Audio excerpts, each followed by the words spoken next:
voltando aí a criançada ao Bob's, né? Então só um irmão, só o Conrado nunca trabalhou no Bob's, os demais trabalharam. Aí eu falei, não, eu tenho que trabalhar no Bob's também, pô. Eu quero fazer a formação, aplicar os meus conhecimentos de contabilidade. Eu era só técnico de contabilidade. Só que não conseguia. Eu falei, cara, quer saber uma coisa? Eu vou chegar à área de contabilidade da empresa, nem que eu tenha que começar do zero. Eu fui com essa afirmação, vou começar do zero. Aí pronto, eu entrei como auxiliar, o rapaz da área lá de DP não queria nem me admitir. Mas rapaz, você é técnico em contabilidade, vai querer começar em loja, você vai limpar chão na loja? Eu falei, rapaz, não tem problema não, eu quero começar. Eu começando, eu te asseguro que eu vou vender meu filme, meu peixe, eu vou sair rapidinho, vou conseguir o que eu quero.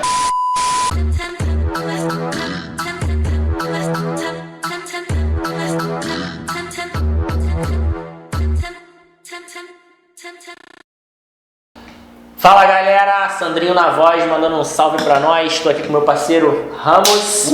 Chama! Junto. E a gente está iniciando hoje mais um Sem Compromisso podcast. Mas antes de começar, rola a vinheta, desce a propaganda. Rapaziada, também com a propaganda, a parceria mais uma vez aí com a da Prata Acessórios. Aquela parceria de sempre, marota. Quem comprar através do WhatsApp, vai lá no perfil, vai lá na bio e clica na parte de comprar pelo WhatsApp. Por quê? Porque vocês vão mostrar para a Bruna que vocês estão seguindo a gente no Instagram, Sem Compromisso Podcast, e que está inscrito no canal. Então vocês vão mandar print para ela e vão ganhar 10% de desconto.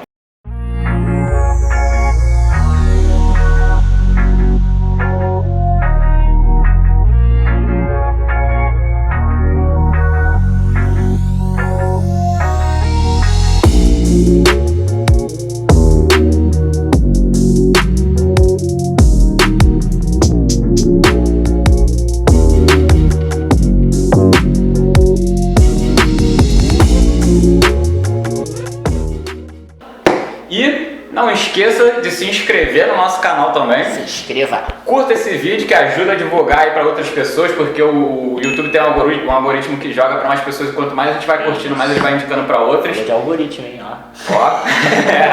Então, para pensar certo algoritmo. Isso aí. E também tem o Corte Sem Compromissos, que é onde a gente coloca alguns trechos do que a gente acha mais importante, mais legal assim da entrevista. E entra lá também, se inscreve, curte, faz tudo lá. Senta o dedo no like. Ativa o sininho, chama, cai pra dentro. E é isso aí, galera. Então hoje a gente tá aqui com o meu amigo, né, professor, me deu aula na faculdade. Tenho assim um grande prazer de estar recebendo ele aqui e uma satisfação enorme. Virgílio, tá dando um soquinho. Valeu, Sandrinho. Virgílio Souza, Virgílio Souza, né? Virgílio de Oliveira Souza. Virgílio de Oliveira. No Facebook vamos encontrar com o Virgílio Souza. E pode também entrar lá e curtir, porque nós temos aulas ao vivo lá no grupo. Pede pra entrar no grupo. Você tem mesmo? Temos já deixa qual o grupo, qual é o canal, o quê? Eu sempre faço Facebook. grupo com o nome da escola, com o nome da turma. Então, né, CIEP 089, que é o nosso Graciliano Ramos. Tem a turma 901, então T901. E tem as NEJAs, NEJA 4010203. Aí você pede para entrar e curta lá as suas aulas. E tem as turmas passadas, que as aulas já estão todas lá também gravadas. Que é 3001, 3002, 3003. E NEJA é o quê? NEJA é aula para adultos, né? Aqueles que perderam o momento certo para estudarem. Ah, tá. Aí há uma inclusão social também. Antes era EJA, né? É Escola Jovens e Adultos, né? O EJA hoje é para o aspecto mais do ensino fundamental. E o NEJA é o supletivo, o antigo supletivo ensino médio. Então o EJA é supletivo fundamental e o NEJA é o supletivo ensino médio. Tá, então já que você abordou essa parte das aulas online, né? Essas aulas são o quê? Você é professor da rede pública ou qual é esse esquema dessas aulas aí? O que é? Na área pública eu tenho duas matrículas e são, normalmente as pessoas quando falam que tenho duas matrículas, aí o pessoal pergunta, e pode? Claro que pode, senão eu gostaria de exercer as duas matrículas. Tem gente que tem mais até, né? Aí é legal. Aí é legal, na área pública é legal. Na área pública você pode ter até no máximo duas matrículas. Agora, nem toda matrícula ela é acumulável, né? Por exemplo, eu posso acumular a área técnica, porque eu sou técnico no Tribunal de Contas, com professor, porque eu sou professor na rede estadual, também concursado, então eu posso acumular. Mas uma terceira eu não poderia. Mas isso você está falando no âmbito estadual, né? No âmbito estadual, municipal, federal, qualquer área já acumulou, pública, então, só né? pode acumular dois. Eu poderia ter um estadual, um federal, um estadual, um municipal. Por acaso, porque eu estudei e fiz o concurso, eu tenho 2 matrículas estaduais. Entendi. Uma no Tribunal de Contas, na área técnica, e a outra na escola estadual. E a gente trabalha aí no projeto, um pré-ENEM, pré-concurso e o pré-vestibular, que funcionavam na minha casa, né? Eu já comentei também com o Sandrinho sobre isso. Sim. O Sandrinho já deu o prazer de aparecer lá. Fui lá na igreja, escola. conhecer lá, fui participar. Mas funcionava na minha casa. Funcionava na minha casa. Então quem quiser acessar lá no Facebook, lá eu sou Virgílio Souza. Aí você vai acessar, vai pedir para ingressar em alguma turma. Se ingressar em turmas antigas, de anos anteriores, você já tem um ano todo. Todas as gravações de todas as aulas. Se você entrar nas turmas deste ano, as aulas nem todas estão gravadas ainda. Porque eu sempre gravo. Toda aula é diferente da outra, ainda que o tema seja o mesmo. E aula de matemática, né? Matemática, especificamente matemática. Mas no concurso que você diz, né? No pré-concurso depende do concurso que a pessoa vai fazer, mas o nosso foco é sempre um cargo na área pública administrativa. Tá. Então tem as matérias gerais e quando o grupo quer buscar um cargo específico, aí a gente foca nas matérias específicas. Por exemplo, agora eu estou focado na área do TJ. Então a parte geral de administração pública, Estatuto de Servidores Públicos, licitações e contratos, a contabilidade pública, se for haver no edital também contabilidade pública, tudo isso já é módulo normal das aulas. Agora, a especificidade, o regimento interno do TJ, não, aí já não, aí é específico. Aí nós temos que buscar esse ponto e apresentar para eles, ou até mesmo eles já estão estudando, né? Eles estão se autorregulando. Aí quando eles têm dúvidas, hoje eles estão mais soltos. Quando eles têm dúvida, eles chamam a gente. Aí a gente vai lá. Eu digo a gente porque eu não estou sozinho. Nesse grupo eu estou à frente, o Alessandro Rios, que é um colega também do Tribunal de Contas, que foi do último concurso, que foi de 2002, se não me engano, o Alessandro Rios. E outros colegas, o João também, parte da administrativa toda. Então a gente só faz o geralzão. O específico não. O específico, se eles tiverem dúvida, eles nos chamam, porque é mais do dia a dia da nossa vida. A gente pega o ponto que eles estão estudando e a gente tenta dirimir as dúvidas deles. Aí é o pré-concurso. Já o pré-ENEM e o pré-vestibular, que também funcionavam na minha casa, foi um dia o pastor chegou comigo, conversando comigo, professor, nós temos aqui várias salas ociosas e só temos a escola dominical. Tem algum projeto que a gente podia criar? Que eu falei, não precisamos criar não, já está criado, já estávamos trabalhando com a gente, desde 2005 funciona esse projeto. E isso foi quando que ele falou com você? Isso deve ter, hoje 2020, já tem uns 5 anos, já deve ter sido 2015 ou 2016. Então funcionou uns 10 anos na sua casa o projeto?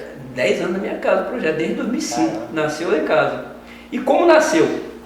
Eu fiz uma proposta, um convite à igreja, só não vou citar qual a igreja porque eu não tenho distinção entre igreja alguma, só me convidar que eu vou, né? É o que eu digo, você é evangélico, você é católico, não, eu sou aquele que me convida, se me convidar eu vou.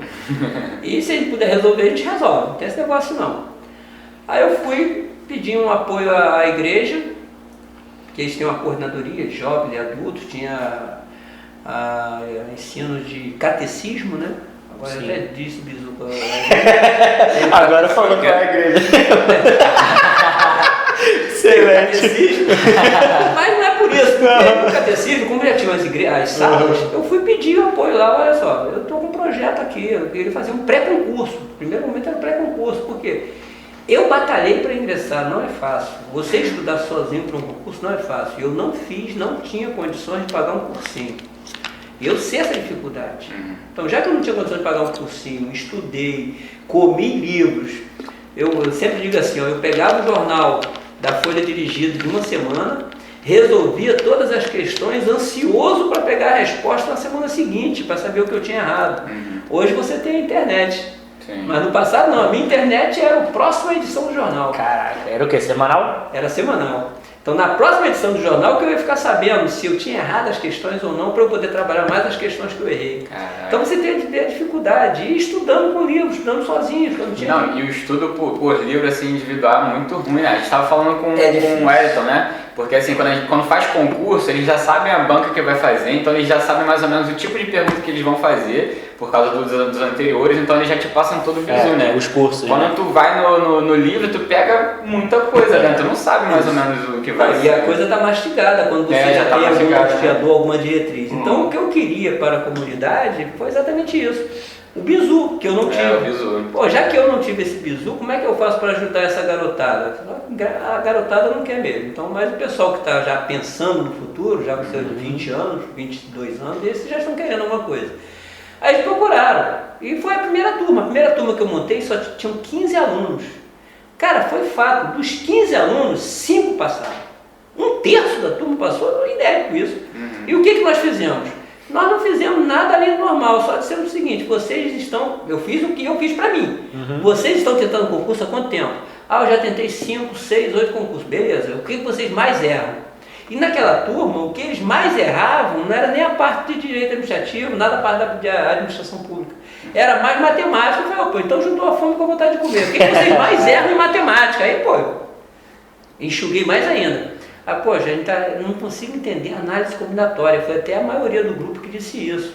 Então, só vamos ver a análise combinatória. A prova é quando? É semana que vem. Aí, esse é o problema também quem quer estudar para concurso. O cara estudar para concurso, você tem que estar estudando. Não adianta você não para, né? Você não para. Só quando passa assim você quiser, você quando não, passar. Se você quiser parar, porque se você passou para aquilo que você realmente queria, tá bem, tá ganhando bem, aí você para, você até se estabiliza, fica quieto. Mas enquanto não, você passa e continua insistindo. Eu passei com o Arsenal de Marinha, continuei insistindo. Mesmo assim eu não fui, não entrei. Porque quando veio a prova de datilografia, eu não sabia nem onde é que era o M na máquina da datilografia. Caraca! O principal ponto... naquela época ninguém tinha, pô. Mas é o principal ponto que eu abordo nos concursos. Leiam o edital. Você tem que saber ler o edital. Verdade. Eu não sabia ler o edital. E quando eu fui fazer para escriturário, em nenhum momento eu li a palavra, a segunda fase, que seria datilografia. Do contrário, não daria tempo mesmo para eu aprender datilografia. Muito menos para ficar olhando aquele pessoal datilografando e você fica até aplaudindo, igual deu um claquete. Porque as pessoas acham que o concurso se limita à prova, né? Muito disso. Meu primo, inclusive, veio aqui, ele é PM, e ele falou que ele pelejou bastante, porque, tipo assim, ele passou, e aí a ficha dele foi, quando pegaram para fazer a análise, né, social que eles fazem, tipo assim, tava tudo certo, só que eles botaram no coisa de pendente e foi passando as turmas iniciando e nada dele ser chamado. Aí ele foi lá e falaram que tinha que esperar.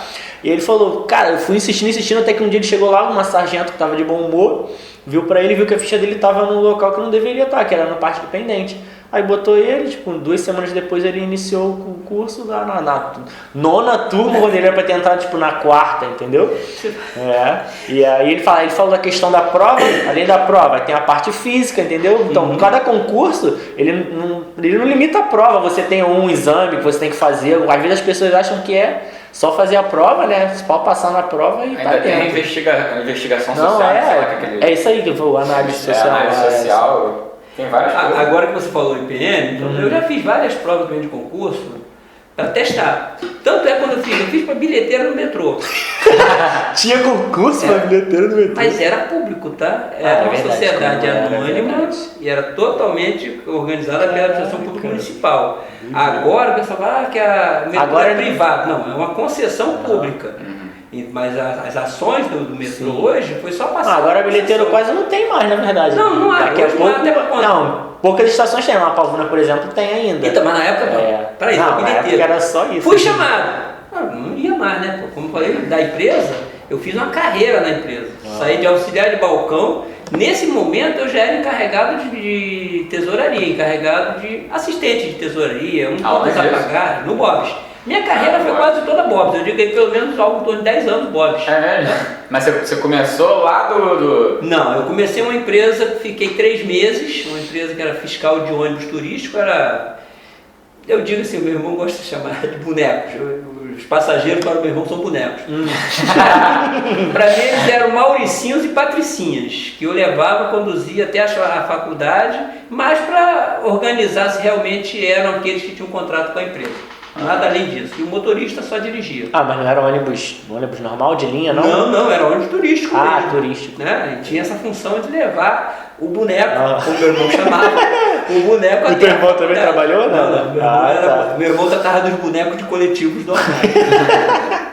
Só que eu fiquei 3 meses. No final de 3 meses, a chefia pediu lá uma informação que, sinceramente, eu acho que ele tem a de empresa. Eu, como administrador da empresa, existe um problema, você administra e busca lá para saber quem foi que estava exportando. Havia alguém desviando o recurso dele, mas esse alguém não era eu. Graças a Deus, nunca precisei disso. Então, já que não era eu também, meu filho, você organiza. Você admitiu a pessoa, você selecionou a pessoa. Você não sabe quem você selecionou, então o problema é seu. Aí pronto, como eu estava já terminando a experiência, saí. E toda a minha família trabalhou no Bob's. Se você pensar só tem um irmão que não trabalhou no Bob's. Quantos irmãos você tem? Rapaz, essa é a pergunta mais difícil para eu responder. Caramba. Eu vou colocar 11 vivos. Eu vou colocar 11 vivos. Aí barrou 50, né? Meu tio veio aqui, tem 9 irmãos. Vou colocar 11, mas a 11ª é porque meus pais pegou uma menina para... Eles eram padrinhos dessa menina. Sim, sim. Essa menina foi entregue em adoção para o compadre dele. Só que eu ajudava também, né? O compadre do meu pai, o seu Luiz, na loja dele, que era um bar mesmo de esquina. Então, como ele ficava mais mamado do que inteiro, e eu chegava lá, aquela criança jogada naquela banheirinha. Aí eu não aguentava, cara. Eu ficava cuidando da loja para ele, porque se ele estivesse bebendo, ele não vendia, não tinha lucro, e eu tinha dinheiro para ele quando eu trabalhava lá na loja dele. Caramba. Aí ficava dinheiro para ele. Ele não sabia o que ele vendia, entregava tudo. Só que eu comentei com meu pai que a criança ficava jogada, e meu pai conversou com ele, quando ele ficou sóbrio, né? E meu pai acabou pegando a criança que seria afilhada dele para criar. E é minha irmã, é a minha 11ª irmã. Então só ela então no caso? Só um adotado, 10 vivos, mas foi um total de 11, né? Não, nem todas assim, meninas, nenhuma delas trabalhou no Bob's. Seus Dos irmãos, meninos, entendi. só um não trabalhou no Bob's, os demais trabalharam no Bob's. Aí eu, tentei entrar como contabilista, né? Eu já era técnico em contabilidade, tentei entrar como contabilista, mas era bem difícil. Era indicação forte. E você é formado em que faculdade? É matemática e contábil? Formação técnica, eu sou técnico em contabilidade. Aí o normal seria eu fazer contabilidade, né? Passei em primeiro para a SUAM, para Ciências Contábeis. Passei em quinto na antiga AF, que hoje é a Unigran Rio, para Ciências Contábeis. Fui fazer matemática, porque é o que eu queria. Aí você é formado em matemática? Primeira graduação, sou matemático. Mas não é em contabilidade? Segunda graduação. Segunda graduação, sou contador. Eu sempre gostei muito de matemática também. Inclusive eu fui parar na contabilidade achando que... todo mundo, cara. Na doce ilusão de que era igual matemática. Cheguei lá, tipo, 10% do curso que tinha matemática. O restante era... né? Eu digo umas coisas que os amigos contadores não gostam de ouvir, não. Principalmente no Tribunal de Contas. Contabilidade não é ciência exata. A própria terminologia da ciência, o conceito da ciência é uma ciência social. Mas, rapaz, é muita conta, não. O que você tem como matemática em ciências contábeis é mais e menos. Se você souber somar e subtrair, você faz ciências contábeis. Você não precisa fazer mais nada além disso. Você é maluco com isso? O contador falando comigo, olha só, eu sou matemático, realmente dizem que matemática é maluco. Minha primeira graduação é matemática, e lá nós aprendemos coisas difíceis. Você sabe o que é uma integral? Você precisa usar integral em ciências contábeis? Então, meu filho, não tem nada de exato em ciências contábeis. E eu, como contador, também digo para você, não há matemática em ciências contábeis. Se você souber somar e subtrair, meu filho, é só não colocar no débito errado e no crédito errado. O resto está tudo certo. E eu brinco ainda com ele, você já fez muita fez, você sabe fazer muito bem tirar o líquido do bruto. Isso eu sei que você sabe. Isso eu sei que você Essa sabe. piadinha é clássica, né? Isso eu sei que você sabe. Mas nós, voltando aí a criançada ao Bob's. Então só um irmão, só o Conrado nunca trabalhou no Bob's, os demais trabalharam. Aí eu falei, não, eu tenho que trabalhar no Bob's também, pô. Eu quero fazer a formação, aplicar os meus conhecimentos de contabilidade. Eu era só técnico em contabilidade. Só que não conseguia. Eu falei, cara, quer saber uma coisa? Eu vou chegar à área de contabilidade na empresa, nem que eu tenha que começar do zero. Eu fui com essa afirmação, vou começar do zero. Aí pronto, eu entrei como auxiliar, o rapaz da área lá de DP não queria nem me admitir. Mas rapaz, você é técnico em contabilidade, vai querer começar em loja, você vai limpar chão na loja? Eu falei, rapaz, não tem problema não. Eu quero começar. Eu começando, eu te asseguro que eu vou vender meu filme, meu peixe, eu vou sair rapidinho, vou conseguir o que eu quero. Foi dito e certo. 6 meses depois que eu estava na loja, começou que com 3 meses eu saí da loja, que era uma empresa parcial, não era ainda o Bob's, era uma agência de emprego, na verdade, por 3 meses. Aí sim, quando eu entrei no Bob's, eu já tinha 3 meses de empresa. Aí eu fui para a loja de Copacabana. Minha loja fixa seria Botafogo, mas minha loja temporária de treino seria Copacabana. E quando chegou lá em Copacabana, o primeiro ou segundo dia, um rapaz lá que estava também atendendo no balcão, e eu estava limpando o chão. Lá, limpando o chão para poder, e a menina fez um pedido para ele, só que o garoto não entendeu nada. Aí eu também não cheguei para querer me mostrar não, porque eu sempre fui um cara muito humilde. Cheguei, como que eu poderia ajudar a menina em inglês, porque ela era uma alemã. Eu já tinha curso em inglês, 3 anos de inglês, 3 anos de inglês. Com quantos anos isso? Isso eu tinha... Isso foi em 86, eu já tinha 20 anos. Pô, isso era difícil nessa época ter curso de inglês, né? Eu tinha pelo menos 3 anos. Eu tinha 3 anos de curso, 3 anos de curso de inglês. Isso já tinha um tempo que eu tinha feito os 3 anos. Eu não podia continuar para concluir o curso de inglês. Mas suficiente para poder.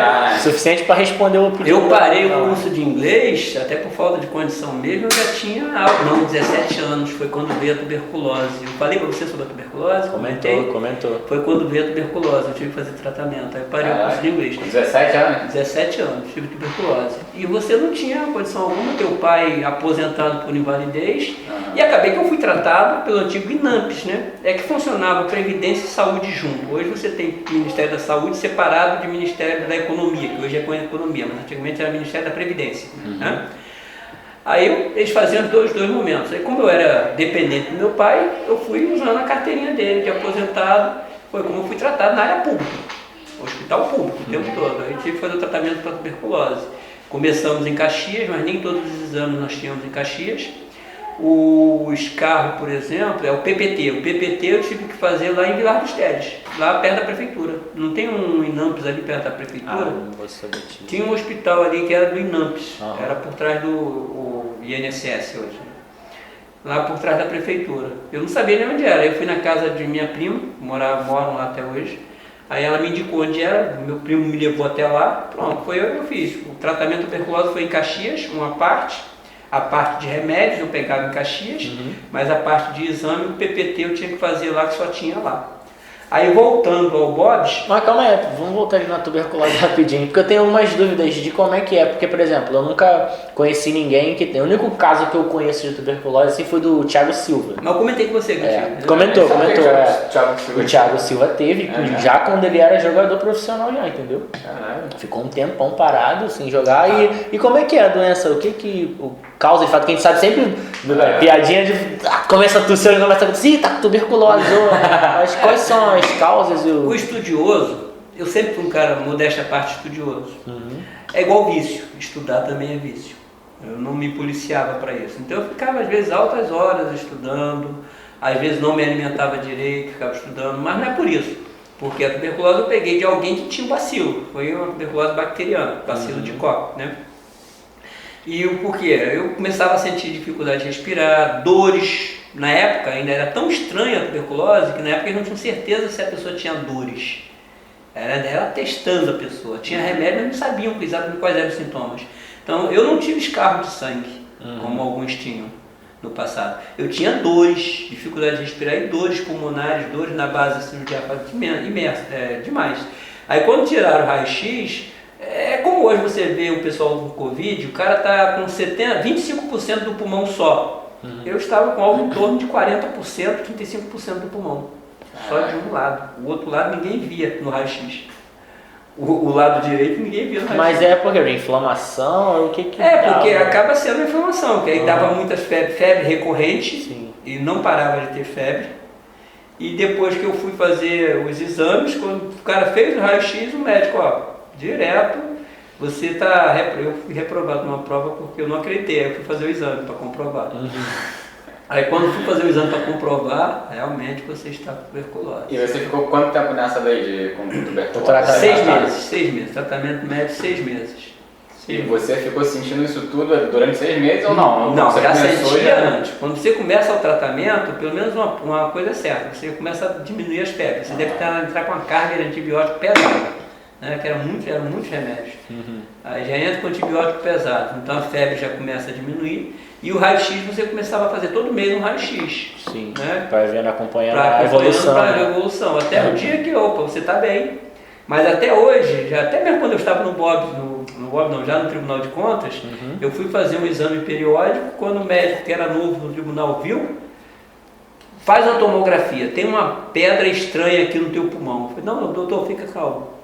Eu tive tuberculose, isso aí cicatrizou, então ficou uma calcificação. Caraca. Se você fizer uma tomografia, você aponta. O raio-x não vai apontar. Vai ficar mas uma tomografia vai apontar a calcificação que tem no pulmão. Justamente pelos antibióticos, aquela secreção, alguma coisa se solidificou ali dentro.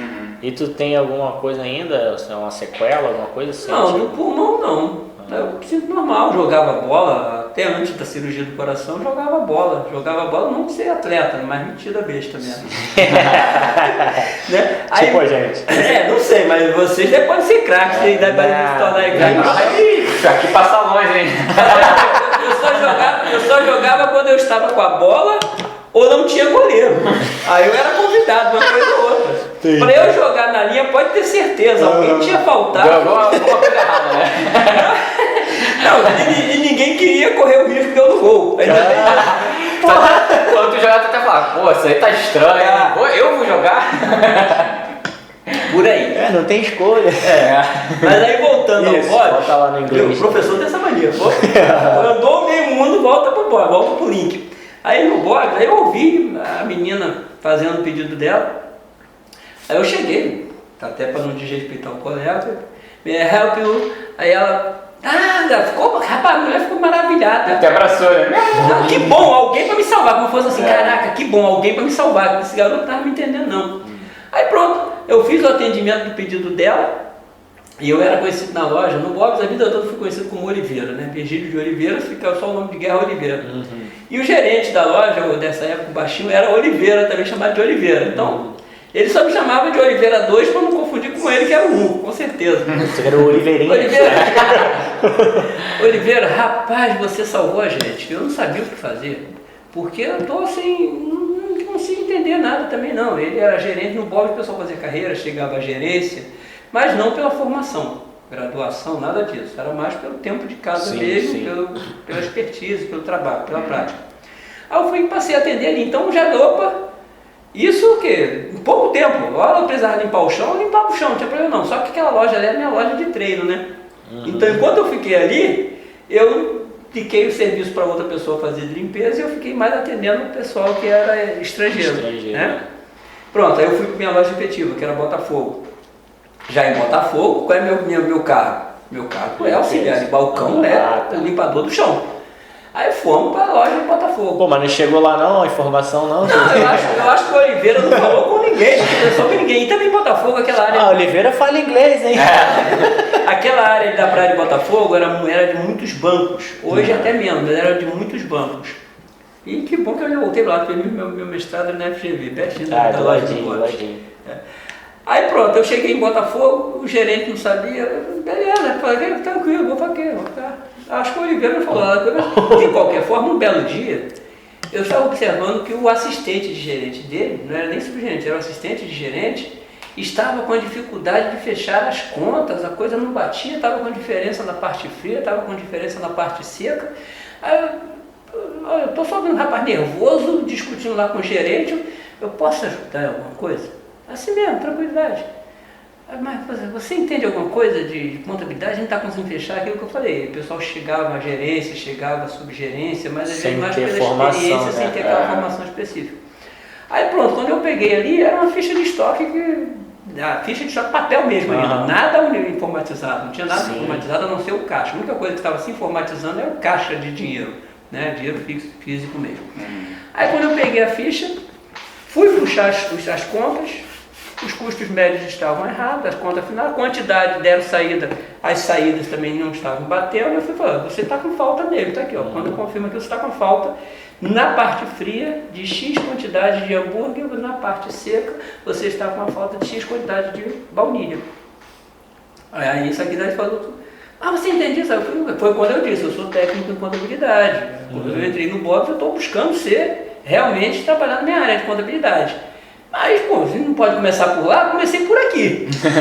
Se eu puder ajudar, pronto. Depois o cara descobriu essa parte de controle de estoque na loja, ficou comigo. Ah. Hora outra, quando tava pegando fogo lá, eu não era. Porrada estancando, tem que chamar reforço. Aí eu não era nem mais chamado pra limpar, não. Às vezes precisava limpar o chão lá fora, eu ia limpar mesmo, pessoal tranquilo. Mas quando tava pegando fogo de atendimento, que ali era muita gente, era fichinha ainda por cima, assim, não era pedido que tem uma senha cadastrada aqui como hoje, não. Fichinha assim. Hoje é luxo, né? Fichinha assim por cima do balcão, você tem. Às vezes meu dedo tava assim, minha mão enfeitada de ficha, o outro lado também enfeitado de ficha entre os Pô, era dedos. muito mais correria, né? Era, pô.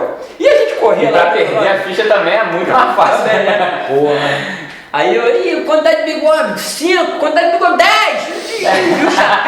E o chapeiro tá lá incendiando, suando, e a gente tá, eu já tô com 10 Big Bobs aí, vamos soltar esse Big Bob ou não vai? E tu chegou a trabalhar na chapa também? Eu também fui pra chapa, rapaz, eu trabalhei no Bob, você pensar, trabalhamos.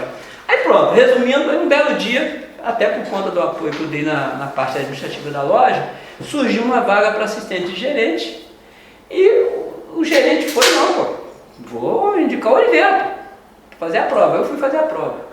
Só que eu já tinha feito uma inscrição interna também.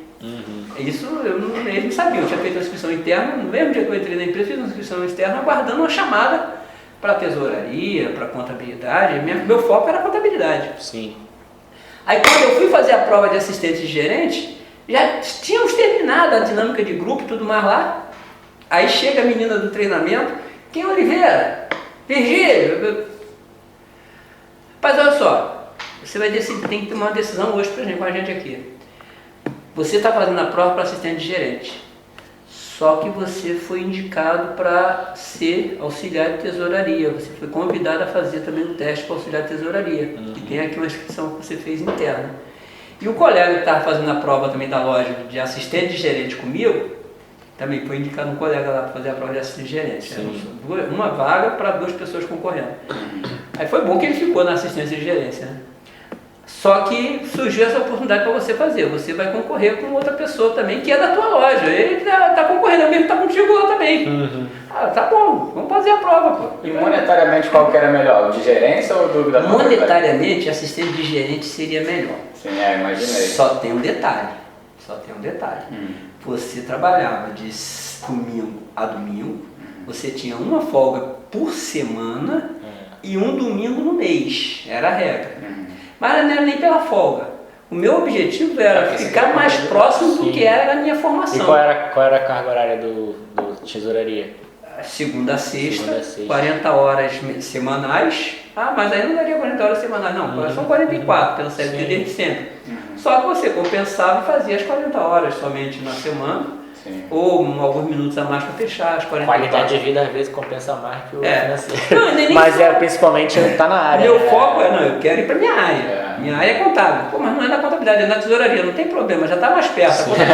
Mas aí tu fazia de uma loja, de várias lojas, como é que era? A tesouraria? A tesouraria. De todo mundo, todas as lojas. E era onde que era? Aqui na Avenida Brasil. Hoje nem existe mais a matriz. Avenida Brasil, em frente àquela favela do Parque União, não tem aquele hotel Stop Time ao lado? Conheço, mas é só porque eu já passei em frente.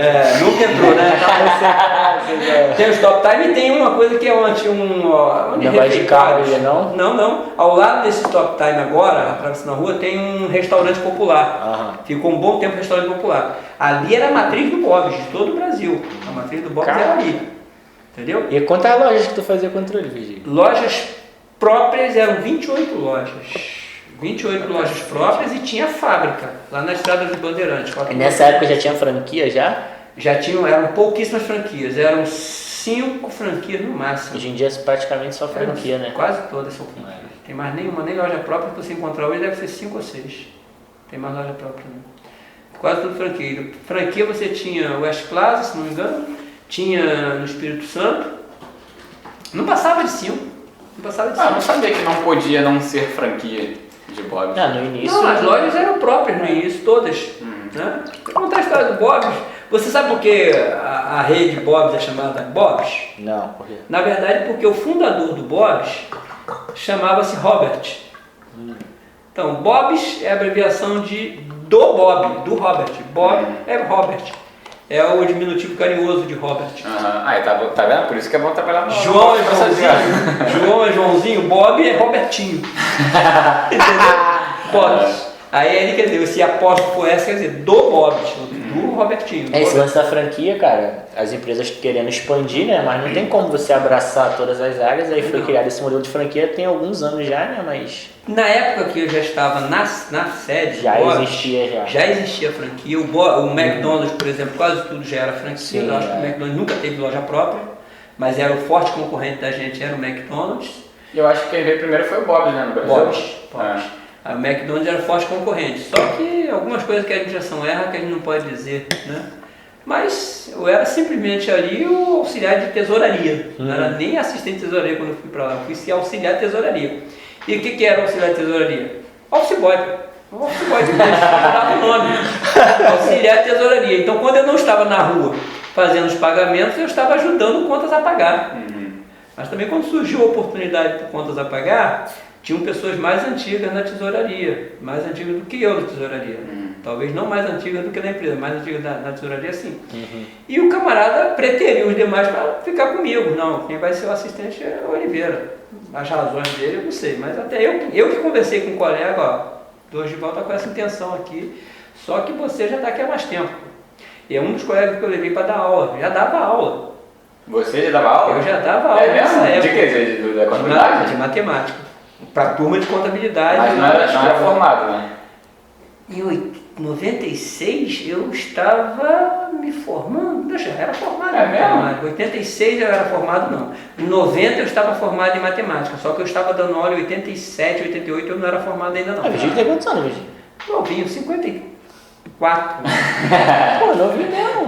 Vou partir para 55. Viveu muita coisa aí já. Tá novo ainda. Não, ainda tem muita história pra escrever, mas já viveu muita coisa que eu falo assim. Não, em 1987, em 88 eu dava aula, em 89 também, mas a minha formatura, minha graduação, eu sou formado de 90. De 90 para cá eu já estava formado. Mas eu dou aula desde antes disso. Eu dava aula no Bob's, trabalhando no Bob's, eu dava aula já na escola, na sede. Quando eu entrei no tribunal, o pessoal do meu irmão não acreditou. O tribunal eu ganhava menos no tribunal do que na escola, dando aula só à noite a semana inteira. Caraca. Eu dava aula a semana inteira. Eu levei alguns colegas do Bob's para dar aula lá na escola. Levei esse colega da tesouraria, sim, que ajudou um bom tempo lá, e ele pô, você é um cara honesto demais. E quem deveria falar comigo isso era ele, o Dorival, mas pô, você está me falando que bom, e você deve aceitar. Ele até me convenceu, não, você deve aceitar. Eu estou falando com você porque realmente a minha ideia não era não aceitar, não. Era não aceitar, era porque você tá aí, você tem a preferência. E como é que foi essa saída do Bob's aí? Aí foi na época que você passou pro tribunal? Foi, é o que acontece. Não, antes disso, quando chegou em abril de 93, aí já tem a história que eu já tinha ido para a fábrica, né? Da tesouraria, eu fui realmente para a contabilidade. Opa, alcancei meu objetivo para chegar na contabilidade. Aí cheguei na contabilidade como assistente contábil, né? De assistência contábil, fiquei uns 4 meses. Foi quando a colega lá da fábrica foi dispensada por alguma razão, não foi ela que quis sair, ela foi tirada. E a fábrica era muito longe. Imagina você sair de Bom Sucesso para a Estrada dos Bandeirantes, 4.935 em Jacarepaguá, quase Rio Centro. Chão aberto. Muito chão. Era conta de mentiroso, eu pegava 7 ônibus por dia. E faça a conta para você já. Mas eu fui para lá, não foi nem pelo dinheiro. Eu até falei com o gerente na época, olha só, tudo bem. Eu vou para a fábrica, é longe demais para mim, mas eu estou terminando minha faculdade. Eu não vou parar minha faculdade. E eles me deram essa oportunidade porque foi justamente o ano que meu pai morreu, em 1989. Não é a mesma coisa, eu fiquei mal. Aí o diretor-presidente estava fazendo uma visita nos departamentos e a minha tristeza era expressa. Estava na cara a minha tristeza, né? Aí ele comentou alguma coisa com o diretor-presidente, não gostou, coisa e tal, porque eu estava triste, como se a empresa não fizesse a minha alegria. Aí ele comentou, mas não é só o fato de eu ter perdido meu pai. Perdi meu pai e não tive apoio da empresa. Eu pedi que a empresa pudesse incluir meu pai, na época o contrato dele não podia incluir. Hoje eu incluo até minha mãe em plano de saúde. Minha mãe é minha dependente de plano de saúde. Meu pai, na época, eu pedi, inclui meu pai, para eu cuidar do meu pai, não pode, o contrato aqui não pode, não pode. Então eu fiquei realmente chateado com a empresa também. Mas como eu estava com aquela tristeza interna, aí o presidente percebeu, é uma pessoa que tem percepção, conversou com o gerente, falou, poxa, mas não podemos ter uma pessoa triste aqui na empresa, mas ele não está triste por conta da empresa, ele não está triste com a empresa, ele está triste, ele sabia conhecer também o potencial, ele está triste porque ele perdeu o pai dele. Pô, então ele tem que fazer alguma coisa, de forma que esse cara possa se animar. Também o diretor-presidente era preocupado. E a menina veio a sair da empresa. Aí ele falou comigo, ó, tem uma vaga para você, eu pensei no teu nome, vai ser encarregado de contabilidade de custos, lá na fábrica. Eu só tenho esse problema, eu estou terminando a minha formação, minha graduação em matemática, eu não vou parar. Não vou parar. Como é que eu faço para ter tempo para fazer tudo isso? Não, a gente vai ajustar lá, você vai conseguir sair mais cedo de lá, ver o horário que Aqui você pode... estão os principais resultados da pesquisa. Do nada. É o seu? Já é Seu lá da China que esse moleque compra é fogo, cara. A ideia da fábrica, aí fechamos esse acordo, viu o melhor horário para sair lá da fábrica, só para fechar a conta dos 7 ônibus, ó. Para ir para a fábrica, eu pegava um ônibus até o centro de Caxias, lá saindo lá do Pantanal. Do centro de Caxias, pegava o Freguesia, só que eu não podia ir direto à Freguesia, tinha que descer em Madureira. Não era só para pagar metade da passagem, não, porque não adiantava nada eu ir adiante, eu teria que pegar o terceiro assim mesmo. Desci em Madureira, pegava o 747 ou 748, se não me engano. Chegava na fábrica, 3 ônibus. Voltando da fábrica, pegava o 268 para ir para o centro do Rio, descia na central, pegava qualquer um que fosse para São Cristóvão, porque eu estava fazendo terminando matemática ali no Pedro II. Era faculdade. Era faculdade, na época era faculdade, Pedro II era faculdade, FAUP. Aí, ó, 5 anos até ali. Voltando da FAUP, voltando da faculdade, um até o centro de Caxias, até a minha casa. 7 ônibus por dia. Caraca, mano. Aí hoje o pessoal passa, e a casa do Virgílio é bonita, o cara é rico. Não, o cara brigou feio para conseguir o que tem. É verdade. Não é mole não, entendeu? E aí a história da empresa foi isso. Aí você fez a pergunta do Bob's, como é que se deu isso entrando no tribunal. Quando chegou em 1993, eu já estava com a vontade de sair da empresa. Não é porque já soubesse de tudo, não. Eu estava com a ideia de montar uma coisa para mim. Eu tenho um irmão que é taxista, foi taxista a vida toda. Eu falei, pô, quer saber? Eu vou tentar aí entrar nessa onda com meu irmão, taxista. Mora de Gaia. Só que quando chegou em 92, problema lá, minha esposa ficou grávida, meu segundo filho, né, da minha menina. E a ideia era sair da empresa. Aí quando chegou em abril de 93, ia passar um trem, um bonde, um barco, como a gente chamava na época, falava um barco, vai passar um barco. De lá é a barca, né? Em 93, eu já tinha voltado da fábrica para a sede. Eu voltei da fábrica para a sede em 92.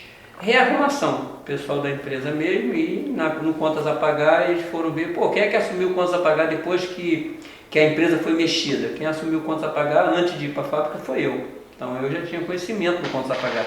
Eu era auxiliar de tesouraria no início, mas trabalhei com Contas a Pagar, fiquei assistente lá de tesouraria, que é o Contas a Pagar para eles. Não era encarregado, então aprendi todo o ofício de Contas a Pagar. E fui para a fábrica com esse objetivo, de organizar as contas a pagar da fábrica, que estava tudo uma bagunça, e também a parte de contabilidade de custos. Né? Só que, rapaz, feito isso, eu já voltei para a sede com outros objetivos. Falei, não, vou ficar na sede, vou ficar até quando o Bob vai me segurar, porque eles estavam sempre fazendo bonde. E quando chegou em abril, eles me chamaram, pô, Oliveira, preciso de 3 nomes para dispensar. Isso era o supervisor de contas a pagar. Eu não sei para que uma empresa precisava de supervisor de contas a pagar, mas era o cargo do rapaz. Imagina aquele teu chefe que vai perguntar, não é obviedade não, é mais atrapalhar você do que ajudar você no seu trabalho. Pergunta o que não tem necessidade, quer fazer alguma coisa, quer auditar alguma coisa? Audita alguma coisa útil. Auditar o que está certo fechado, pô. Olha aqui, para mostrar trabalho? Não sei o que ele queria mostrar, mas na hora que ele era para tomar uma decisão para dispensar, ele me chamou. Oliveira, me indica aí. Isso é a pica do Oliveira. Pediram aí 3 nomes. Beleza, 3 nomes. Coloquei um só no papel. Coloquei um só no envelope. Ele levou o meu nome para a direção. Só que por alguma razão a direção não aceitou me dispensar naquele momento. E o bom é que não dispensou ninguém, porque um dos colegas que tinha para dispensar lá, estava começando a faculdade dele, estava pensando em futuro com graduação. O outro tinha descoberto que a esposa estava grávida. Pô, os meus já tinham nascido, já estavam crescendo. E o terceiro estava começando a aprender o ofício, tinha vindo da contabilidade, trabalhava muito tempo na contabilidade, estava ali para tentar rearrumar a vida dele em outras áreas, porque na contabilidade ele estava com problemas lá pessoais. Eu indiquei o meu nome. Acabou que, por alguma razão, não aceitaram e ninguém foi dispensado. Isso em abril. Só que em abril... Ah, foi você que indicou? Não, pediram que eu indicasse. O cara pediu uma indicação, ele deu o nome dele Pediram que mesmo. eu indicasse, eu indiquei meu nome. Né? Pelo menos em termos de folha de pagamento, além do supervisor, o nome mais pesado era o meu, porque a rescisão até mesmo do supervisor ia ser menor do que a minha. Tinha que indicar o nome do supervisor, pô. Supervisor, quem contratou tinha que dispensar, porque não fazia sentido nem ter ele ali, pô, ele mais atrapalhava. E como é que começou essa questão de ensino, Vigílio? Por que você entrou nessa área? O que te motiva? O que... É justamente... Vamos concluir a ideia do tribunal? Pode, ficar mas à a vontade. pergunta deixa registrada aí que eu vou responder. Beleza. Eu volto nela. E a do tribunal foi a prova mais difícil que você fez de concurso? Não, pior que não, foi a prova mais fácil. A diferença, o diferencial que teve na prova do tribunal, que foi muito bom, foi a parte discursiva. Aquela discursiva do Arsenal de Marinha da datilografia, aquilo era uma sacanagem, era para eliminar as pessoas, essa é a verdade. Mas no tribunal, a discursiva era você mostrar que sabe contabilidade, era realmente fazer o demonstrativo, era dado lá um problema, um caso, e você desenvolver aquele caso, chegar ao final da resposta, qual era o resultado orçamentário, qual era o resultado operacional, qual era o resultado patrimonial, qual era o resultado financeiro, fazer uma DRE dentro da contabilidade geral, o Luiz sabe o que é isso. Montar a DRE e montar o É balanço. contador também. Ah, então para, então é o lixo. Aí o que acontece? Aí tinha uma parte da prova discursiva que era contabilidade geral, que todo mundo conhece, né, aprende na faculdade, Sim. e o outro era um mundo mais específico, que é contabilidade pública. Para ter uma ideia, eu não sabia contabilidade pública, nunca vi contabilidade pública antes da prova do tribunal. Quando eu soube que ia ter contabilidade pública, eu comprei o livro do João Angélico, e era 3 meses antes da prova. Eu fiz o João Angélico todo, fiz fazendo todos os demonstrativos. Uma contabilidade de maluco, uma contabilidade pública que era pela lei 4.624, e agora esqueci o número da lei, 4.624, acho que é isso mesmo, de 64, 31 de março de 64. O dia do golpe militar foi 31 de março de 1964, isso mesmo. É 4.320 de 64. Essa lei era a contabilidade que se formava na área pública. Nem contador entendia de contabilidade pública. Entendeu? Com a mudança com a MCASP, a contabilidade pública melhorou um pouquinho, tendenciou um pouquinho para a contabilidade geral. Então a contabilidade pública é uma coisa de maluco. Eu aprendi em 3 meses no livro João Angélico, e uma parte do controle orçamentário eu já estava fazendo no Contas a Pagar. Todos os controles de investimento estavam comigo, então eu fazia um controle parecido com o que na área pública nós chamamos de empenho. Só que os empenhos na empresa, os teoricamente empenhos, não eram de qualquer despesa, era só para aqueles de título de investimento, que na área pública você chama de despesa também, é um absurdo, mas chamamos de despesa, despesa de capital, entendeu? Então nesse controle acabou me ajudando. Também, no Bob's tu fazia esse Bob's. controle? Esse controle acabou me ajudando para compreender o que o autor do João Angélico falava no livro sobre empenho, nota de empenho. Eu falei, rapaz, então é a mesma coisa que eu faço, só que a diferença é que eles chamam de despesa e nós chamamos de investimento. Né? Aí, de toda sorte, o que acontece? Pronto, a prova do tribunal, passei. E nessa prova do tribunal, no mesmo dia que eu soube que eu tinha passado para a segunda fase, que era discursiva, mas a prova foi feita no mesmo dia, tanto a objetiva quanto a discursiva. Foi no mesmo dia, com carga pesada. Só que a primeira correção só foi da objetiva.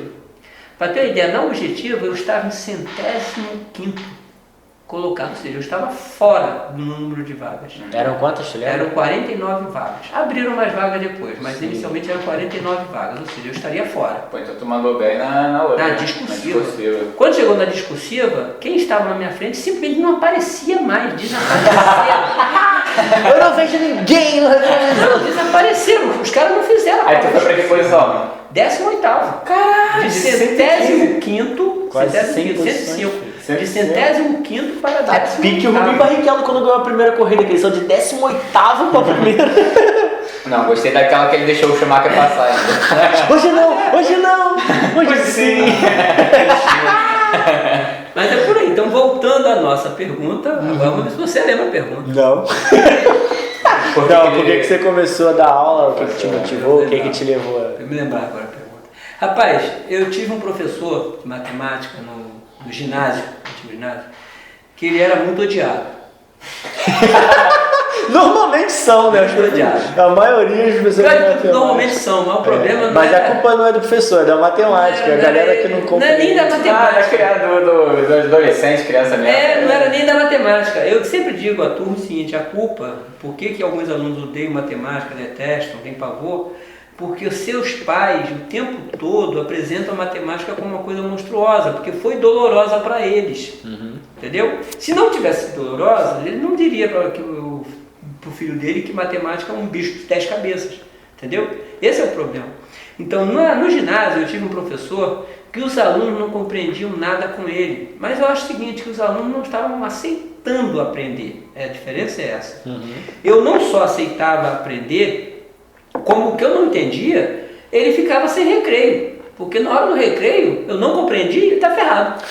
Eu ficava no pé dele. Enquanto eu não entendesse, eu não deixava esse cara em paz. Sinistro. No recreio todinho. Mas o pior de tudo, como professor que ele era bom, ele estava se formando em medicina. Professor de matemática, ele se escondia por trás de um livro que era isso, formando uma em medicina. Ele formou médico depois, eu sou também. Batista, muito bom cara. Aí eu fui e sugava. Então, por conta desse professor, me entusiasmou a ser matemático e ser professor. Já o pré-concurso, o que me incentivou foi justamente a dificuldade que eu tive. Estudar sozinho para um concurso é pauleira, é difícil. E o pré-ENEM, o pré-vestibular, o que me incentivou também foi isso. Que eu passei no pré-vestibular estudando sozinho, comendo livro. Eu tive um livro de Buongiorno Giovanni, de matemática, que eu ganhei de um professor. O outro é uma coleção de física, esqueci o nome do autor. Eu também resolvi todo o livro de matemática, todo o livro de física, para tentar passar no vestibular, que era unificado, 6 graninhos. Aí, olha que maneiro, eu acho isso aqui. Por exemplo, tu vê um filme, gostou do filme pra caralho, o que tu vai lembrar? Pô, não, o ator tal, ou então o diretor tal, ele fala os livros e fala o escritor, tá ligado? Olha, quando o cara gosta da parada, tá ligado? Cara, eu resolvi o livro todo. E uma coisa, ele ainda é vivo para poder dar testemunhar. O professor Marco Aurélio, um professor muito bom de matemática que eu tive no ensino médio. Marco Aurélio e Abel. Marco Aurélio foi na 5ª série, no primeiro ano do ensino médio foi o Abel, irmão dele, professores de matemática, os dois, muito bons. O Abel, eu só procurei por ele 3 vezes. Das 3 coleções, dos 3 livros de matemática da coleção que o professor Jarbas me doou, para eu poder estudar para o vestibular, eu só perguntei o Abel 3 vezes. Eu só ia atrás dele quando realmente não tem jeito, não consegui resolver de forma alguma. Porque enquanto eu não resolvesse, eu não sossegava. Imagina um livro todo de matemática. Estamos aqui lidando com o gênio. Eu acho teimoso, não sou gênio, eu sou teimoso. Não, eu assim, admiro muito quem consegue. Por exemplo, o Kumaru é um camarada que trabalha com a gente lá, o Pedro Kumaru. Ele é igual você, assim. Por exemplo, eu, às vezes, para entender determinada coisa, ele é o responsável lá do setor tributário, né? Hoje eu estou no setor tributário lá na empresa. E aí, pega uma lei, alguma coisa, ele leu e entendeu. Eu, às vezes, tenho que ler, reler, ler de novo, não entendo, debato com ele. É isso, eu acho que assim, a pessoa só consegue de fato, por exemplo, tu pegar e resolver um livro, cara, de matemática inteiro. Você tem que ter um entendimento muito fácil de leitura e compreender, uma compreensão, né? Vamos botar assim, muito fácil, porque eu acho uma parada muito difícil. Sabe o que eu faço no tribunal? Para facilitar a vida, a nossa vida em auditoria, principalmente eu fiz isso. Eu pego a lei, eu leio o artigo da lei. Aí aquela lei, aquele texto da lei, eu transformo em função lógica, eu faço uma escrita matemática daquela lei. Como assim? Assim, por exemplo, para você se aposentar, você precisa ter homem, 60 anos de idade na área pública, 60 anos de idade, 35 anos de contribuição. Isso é uma das condições que ainda estão valendo no Estado. Para cada ano que você passar de 35 homem, reduz 1 na idade. Mulher, 55 de idade, 30 de contribuição. Para cada ano que você passar de contribuição, reduz 1 na idade. Isso está escrito no texto da lei, mais ou menos isso. Eu transformei isso numa função matemática, coloquei isso na planilha de Excel. Você colocar só as datas ao final, coloquei só as datas. A pessoa foi admitida quando, a pessoa teve treino quando, só as datas. Ao final está ali a resposta. Você pode se aposentar por esta regra aqui. Porra. Não, jogou no Excel, já gostei. Eu não, gosto mas pra caralho. eu programo Excel. Excel, eu faço a programação em Excel. Então, quando eu faço a programação em Excel, eu pego a lei e escrevo a forma lógica dela. O que essa lei tem? Se isso, então aquilo. Gosto muito. Proc isso, proc aquilo. Eu tô fazendo um curso online de Power BI para poder entender mais essa parte aí de dados, mas Só eu tá acho usando BI muito agora. maneiro. Não. Eu acho maneiraço. Entendeu? Então, voltando à sua resposta, eu Sim. adoro matemática por conta do professor, não porque ele era odiado por todos. É o que eu tento provar até hoje, que é a parte mais difícil. O problema da matemática não está na matemática, está no seu pai. Porque o seu pai falou o tempo todo contra a matemática para você, dizendo que era um monstro, era um bicho de 10 cabeças. O meu pai, apesar de ter sido analfabeto, meu pai era analfabeto, ele sabia escrever o mínimo possível, mas fazer conta. Ele chegava assim na obra, ele era pedreiro, ele chegava assim na obra, o senhor vai precisar usar 5 metros cúbicos, 6 metros cúbicos de pedra, tantos metros cúbicos de areia. E quanto eu compro de cimento, seu João? Sabe que cimento não pode estragar, né? Pode comprar 15 sacos de cimento. Pô, pedreira é fogo. Não, mas o pior de tudo, ele fazia o cálculo na cabeça. O cálculo que ele fazia na cabeça, ele não sabia colocar no papel. Acredito. Aí quando eu comecei, que eu terminei a quarta série é coisa boa. Eu aprendi a fazer na quarta série uma coisa chamada cubação, que é realmente saber a quantidade de grandezas diretamente proporcionais, inversamente proporcionais, nada mais é do que isso. Né? Aí eu passei a ir trabalhar com meu pai, ajudando meu pai que era pedreiro, ficava ajudando de alguma forma. Quando chegava assim, próximo horário de ir para a escola, quando chegava 2 horas, meu pai já não queria nem que eu ficasse lá não. Meus irmãos, meu pai deixava mesmo até o final. 2 horas ele mandava embora, vai tomar um banho, estudar, porque você vai ter que fazer, vai para a escola. Mas o que eu aprendi na quarta série, que eu cheguei com meu pai, que a gente media, quem passou a fazer a cubação para ele foi eu. Só que eu colocava no papel, o que ele fazia de cabeça, eu escrevia no papel exatamente como é que dava a conta certinha, porque a pessoa não acreditava. Pô, seu João, vai fazer estragar cimento, vai fazer estragar material, igual hoje a gente faz. Hoje o pessoal vê assim, pô, Virgínia, caneta e papel. Não, eu já peguei um pedreiro trabalhando lá pra mim, que eu falei pra ele, tá vendo aquela parede ali? Pode tirar toda ela, tá errada.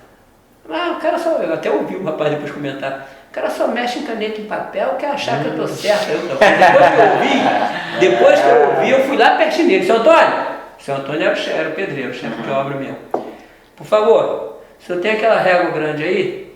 Tem sim. Entrega na mão do rapaz aí. Aí ele foi, entregou. O que o senhor quer que eu faça? Coloca essa régua aqui, ó, na horizontal. Colocou. Aí ele até falou assim, tá vendo? Tá certo. Não, meu filho. Agora você coloca na inclinada. Coloca assim, ó, inclinada. Aí viu a bacia? Pronto. Simples. Você para fazer um emboço, você tem que tirar o ponto, correr a linha, como eu aprendi com meu pai, pô. Correr a linha, apesar de eu não exercer a profissão, eu aprendi com meu pai. Correu a linha, você fez as mechas, depois você vai no plumo. Eu lembrei agora do meu tio Marco. Ele era pedreiro. Atualmente ele não está trabalhando, ele mora na região dos lagos. Ele estava trabalhando vendendo passeio de barco, né, de escuna e tal. E aí ele era pedreiro e algumas vezes, poucas, eu fui trabalhar com ele de ajudante.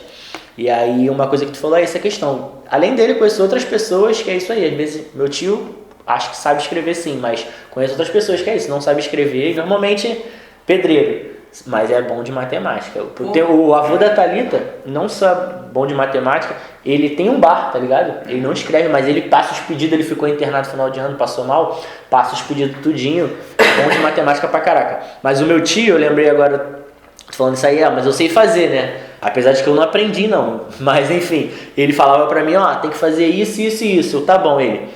Mas presta atenção, não se interessa muito nisso aqui não, tá? Tu vai estudar. Ele falava, eu lembro disso claramente. Tu tem que saber fazer isso aqui, pra quando tiver tua casa, alguém for fazer pra você, ninguém te passar a perna, mas não se interessa nisso, vai estudar. Eu falei, tá bom, tio. Você sabe qual é esquadrar uma casa? Não é nada, porra. Meu pai falava quadrar uma casa. O que é esquadrar uma casa? Nada mais é do que você buscar triângulos retângulos. O que é triângulo retângulo? É porque o aluno sempre pergunta, professor, quando é que eu vou usar isso? Pra que eu quero aprender trigonometria? Quando é que eu vou usar essa porcaria? Fala outra coisa. É simples, quando o pedreiro for medir a tua casa, para você começar uma casa da fundação, ele vai quadrar a sua casa. Sabe o que quer dizer quadrar a sua casa? É não colocar a sua casa para dentro do lado do vizinho. Sabe o que ele vai trabalhar? Ele vai correr as 4 linhas, ele vai correr as linhas pelos 4 cantos da casa. Você pode ver que ele vai passar por cima da linha, formando um triângulo na cantoneira. Se aquele triângulo ali, ele faz já na prática, eu digo para você que é triângulo retângulo, se aquele triângulo ali, maior lado, não tiver 50, e o menor lado não tiver 30, a tua casa está torta. Caraca, aí é bom saber, amigo. A tua casa está torta, então a tua casa está sendo feita assim, ó. Quer ver um exemplo? Se você for lá para Pantanal, tem uma casa daqui para cá, para descendo no Corte 8, tinha uma casa, parecia que era um estreito. Parecia que aproveitaram um estreito de muro assim e fizeram a casa. Que nada, o cara foi a linha errada mesmo e foi embora. Entendeu? Que é isso? Tá vendo isso aqui? Imagine uma linha imaginária passando aqui, ó. Passa uma linha imaginária que vem até aqui. Segue uma linha imaginária que vem até aqui. Esse maior dos lados aqui é hipotenusa. Tem que ter 50 centímetros. E para aqui ter 50 centímetros, esse tem que ter 40, esse 30. Ou esse 40 e aquele 30. Senão você não vai ter 50 nunca.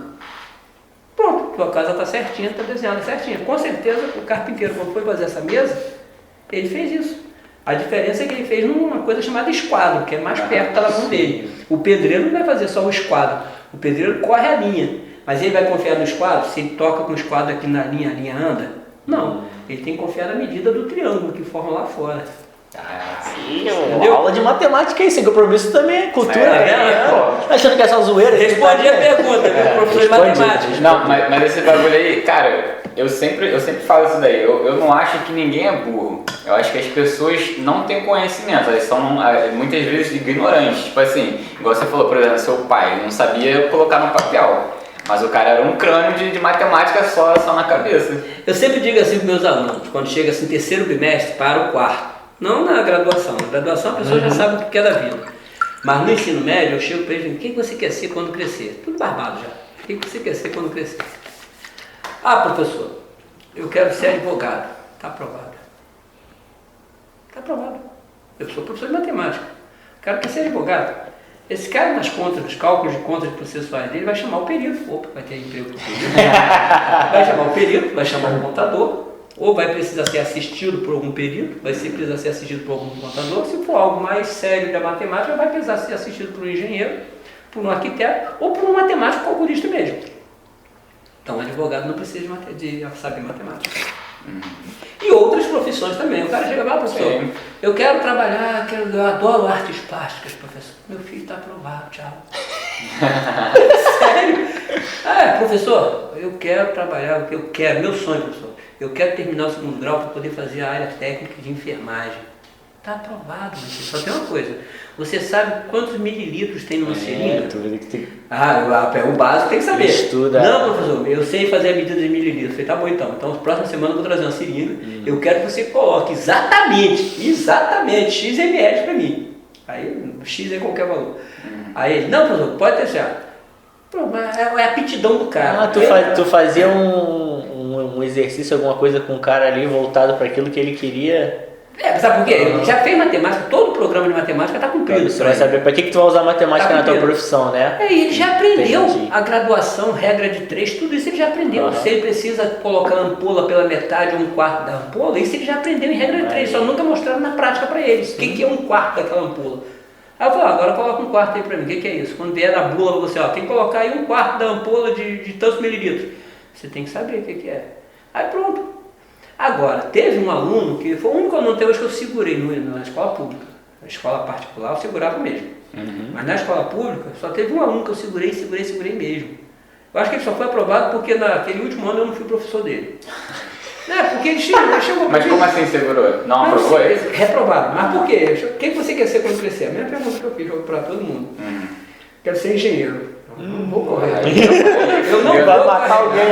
Eu não vou carregar esse peso das minhas costas. Vai que ele monta um prédio, assina um prédio e derruba o prédio em cima de todo mundo. Esse peso eu não vou carregar. Enquanto, meu filho, olha só, você não tem condição. Hoje não tem condição. Você pode ser engenheiro. Eu aposto que você vai ser engenheiro um dia. Porque eu já tive um professor que disse uma coisa que nunca deveria ter dito para aluno algum. Eu te falei essa história também, né? Vou contar essa história, que essa história é importante para aqueles caras que se acham professores. Então, o aluno, ele queria ser engenheiro. Eu falei, mas eu não posso provar você sem você saber o que é uma função. Você não sabe o que é uma função de primeiro grau. Você não consegue resolver um sistema de equações de primeiro grau. Aí imagina quando você colocar em derivadas parciais, integrais. Como é que você vai integrar uma função que vai ser o pilar de uma construção? Não, eu não, de forma alguma, eu vou fazer assim para você. Eu vou dar a chance de você aprender de novo ano que vem comigo. Mas tu muda de profissão aí. Eu não quis dizer isso para não acabar o sonho dele. Eu apoio o sonho.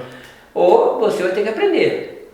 Beleza. Eu não sei que cargas d'água, um belo dia, ele foi meu aluno por 2 anos. Terceiro ano ele não foi meu aluno, foi aprovado. Terceiro ano ele foi aprovado. Os 2 anos comigo ele foi reprovado. Mas foi reprovado só por isso. Ele não conseguia sair de funções, pô. Aí quando foi um belo dia, professor, eu estou fazendo engenharia. Eu fiquei preocupado. Lembrei do senhor. Aí eu, meu Deus do céu. Posso tirar umas dúvidas? Pode. Mas qual é a sua dúvida? Professor, o professor lá, ele é maluco, professor. Ele me deu essa função aqui, ó. Uma função de primeiro grau. Eu acho que o trauma dele é função de primeiro grau. Ele mandou eu derivar isso aqui. Meu Deus do céu, será que esse cara não aprendeu? Uma função de primeiro grau, se eu tiver x ao quadrado mais 1, a derivada vai ser a constante, é só passar para frente, vai ser 1. Ah, mas professor, ele colocou aqui, ó. Qual é o valor da função? 2, é uma função constante. Qual é a derivada disso? A derivada da constante é 0. Então, coisa simples assim. Qual é a derivada de x? Se tivesse uma função difícil assim, mais difícil, x ao cubo, mais x ao quadrado, mais x, mais... Ainda assim era fácil para ele fazer, que era só o expoente passar para frente e reduzir um no expoente. Então x ao quadrado, 2x. X elevado a 2 ficou sendo o quê? 2x. E x elevado a 1 ficou só sendo 1. Então é x mais 1, acabou. E o cara estava fazendo engenharia.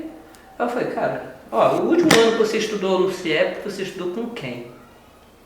Não foi eu. Caçar esse O professor. seu problema... Não, eu falei para ele, o seu problema continua sendo função de primeiro grau.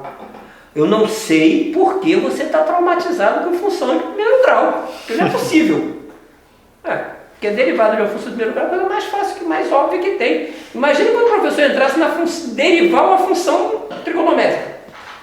Ia ser complicadíssimo. Acho que o último professor molestou ele. Aí Não sei o que houve, cara. Não sei. Eu respeito. Eu respeito todos os sonhos. Por isso que eu estava dizendo. Por que eu respeito também todos os sonhos? E cuidado, eu estou meio gripado. Não, fica à vontade. Por que eu respeito todos os sonhos? Teve um professor maldito, que ele não é professor. Ele não era professor. Na verdade, ele era um infeliz colocado na posição de professor. Ele era médico, diferentemente do Batista, que era professor primeiro, estava se formando em medicina. Esse cara era médico e estava exercendo a função de professor. Professor da área teoricamente médica, né? Biologia e química. O problema é que, por não ser professor, ele fez uma coisa que professor nenhum pode fazer na vida. Ele chegou na turma com 60 alunos, as turmas não eram pequenas, eram grandes, turmas lotadas. A turma de 60 alunos, ele chegou assim, ó, dessa sala aqui, talvez dele foi tão grande que se eu deixasse me levar por aquele talvez, eu teria desistido de continuar buscando. Talvez esses dois aqui consigam passar no vestibular, que era unificado, realmente era pedreiro. Se no vestibular tivesse o Santo Lula, agora fiz uma campanha, né? Se tivesse o Lula que já colocasse o regime de cotas, eu teria passado em todos os vestibulares que eu fiz até hoje na minha vida, com regime de cotas. Teria passado rindo à toa, rindo, com os pés nas costas. Porque era 6 Gran Rio, unificado. Era uma competição injusta de uma pessoa que estudou no Santo Agostinho concorrendo comigo, que estava no fundo do rabo do bandido lá de Caxias. Entendeu? Aí é complicado, é triste isso, né? Mas, de qualquer forma, o suposto professor não podia fazer aquilo. Talvez esses dois. Esses dois eram, de um lado, Virgílio, não é porque eu não conheço, eu estou chamando de Virgílio você não. É porque realmente eu sentava ao lado esquerdo. Não, mais estudioso, mais e inteligente. Marcelo, você estava entre os dois? Eu e o Marcelo Maia da Paixão. Até meus amigos também conheciam, qual é o nome e sobrenome. Então eu e o Marcelo Maia da Paixão. Marcelo Maia até hoje não tem uma faculdade. Esse cara interferiu na vida do rapaz. Da turma toda, eu só conheço mais 3 que fizeram faculdade, além de mim. Esse cara não era professor, nem devia estar ali. Depois que eu passei para o vestibular, não quero nem saber a posição que eu passei. Ele disse que ninguém ali teria condição de passar. Talvez. Depois que eu passei, eu levei o jornal, que saía publicado na Folha Dirigida. Tudo saía na Folha Dirigida. Saía publicado na Folha. Eu levei lá. Professor, lembra o dia? O professor falou isso em sala. Poxa, eu te magoei. Não, você não me magoou não, professor. Mas um montão de colegas meus nem tentaram. Esse era o vestibular de 85, me formei em 84, em segundo grau. Em 85 eu fiz vestibular, demorou, porque eu fiz uma prova ruim pra caramba. Eu acho que eu só fui bom em português e matemática, o resto eu fui zero, não, em inglês. Acho que eu fui bem em português, matemática e inglês, o resto eu fui ruim demais. Porque minha classificação deve ter saído na 8ª ou 9ª reclassificação lá que saiu a minha. Então foi muito ruim. E mesmo assim de pirraça eu não fui fazer ciências contábeis, porque eu passei em primeiro na SUAM e passei em quinto na AF, Unigran Rio hoje. Não fui fazer ciências contábeis, porque eu queria matemática. Quando saiu o resultado de matemática, aí eu fui fazer matemática, Pedro II. E qual foi a reação dele? Não, poxa, não era bem isso que eu quis dizer, mas professor, o senhor disse. Pô, esse cara não era nem só ruim como professor, como pessoa mesmo, né? Ninguém falou isso pra ninguém. Não, mas um professor, uma posição de professor. Pior ainda, né? Não pode fazer isso nunca, é o que eu disse. O camarada tem condição, vai ser advogado, tá aprovado, eu vou prender você, por quê? Mas não vou dizer que ele tem condição de ser advogado. Sim. É o que ele quer, pô. Eu não vou dizer para uma menina que quer ser enfermeira, que ela não tem condição de ser enfermeira. Depois eu posso estar lá internado, precisando dela, e quem aparece? A enfermeira que eu reprovei, por quê? Por conta de matemática, que ela só precisava saber a medida da ampola, mais nada. Entendeu? E quando eu me formei em matemática, eu voltei ao consultório dele, porque ele era médico, ele não era professor em lugar nenhum, ele era médico. Professor, lembra aquele dia que o senhor disse isso? Poxa, eu te machuquei muito. Não, professor, o senhor não machucou, não. O senhor arrasou com a vida de vários colegas que nem tentaram. Mas olha, eu trouxe para o senhor as cópias autenticadas dos meus diplomas, que a faculdade que eu fiz não deu direito a um diploma só, não, dá direito a 2, licenciatura e bacharelado. Eu levei os 2 diplomas para ele também. Confirma, reconhecido e autenticado. Quando tu se formou? Quando eu me formei, eu voltei lá. Não foi só quando tu passou, não, né? Só quando eu passei, não. Quando eu me formei, levei para ele de presente. Se ele rasgou, o que ele fez, eu não sei. Mas levei para ele e disse para ele, hoje, como professor, eu posso dar uma coisa para o senhor. O senhor jamais poderia ter feito isso com a turma. Jamais pode fazer isso com qualquer pessoa. Porque o futuro de muitos alunos acabaram ali, naquele dia que o senhor disse aquilo. Eu tenho alunos hoje, professor, dou aula na Maria Terlana, na mesma escola que o senhor deu aula, eu dou aula até hoje. E uma coisa, um detalhe, eu não era médico quando eu comecei a dar aula, eu era aluno ainda. E eu fui indicado por um professor que apostou tanto em mim, que ele quis sair da escola por alguma razão, e o pessoal disse assim, poxa, mas não tem como eu conseguir um professor de estatística nessa altura do campeonato. 1984. Não tem onde eu conseguir um professor de estatística nessa altura do campeonato. Você indica um para mim? Vocês têm um aqui na escola. O professor falou assim, vocês têm um aqui. Onde é que tem? Lá no 3º ano de contabilidade tem um maluco lá. Um cara que atende pelo nome de Virgílio. Ele pode dar aula. O cara, hoje é meu amigo. Arquiteto. É o responsável que assinou a construção da minha casa lá. A planta todinha foi assinada por ele, arquiteto. Foi aquele aluno não, né? Não. Esse arquiteto era. Esse arquiteto mesmo. Aí, pô, eu fiquei professor. Por isso que eu comecei a dar aula sem ter a formação. Em 1984 eu não tinha nem ingressado na faculdade. Eu ingressei em 85, continuei dando aula na escola, mas como apoiador, né? Eu ficava como monitor do professor. Só que na verdade não tinha o professor. A escola estava ali me dando um suporte, eu também não cobro isso da escola, porque me ajudou muito para pegar mais a experiência da sala de aula. E isso fiquei de 85 até 87, ainda era o João Paulo, João Tenório. Aí do João Tenório eu saí nesse período, só voltei para lá em 90, fiquei em 90, 91, que eu já estava formado em 90, já estava formado em matemática, fiquei em 90, 91 com o professor mesmo formado. Voltei depois em 93, o diretor da escola me encontrou na rua, me convidou, foi quando eu ganhava mais dando aula do que no tribunal. O Tribunal de Contas pagava mal demais, viu?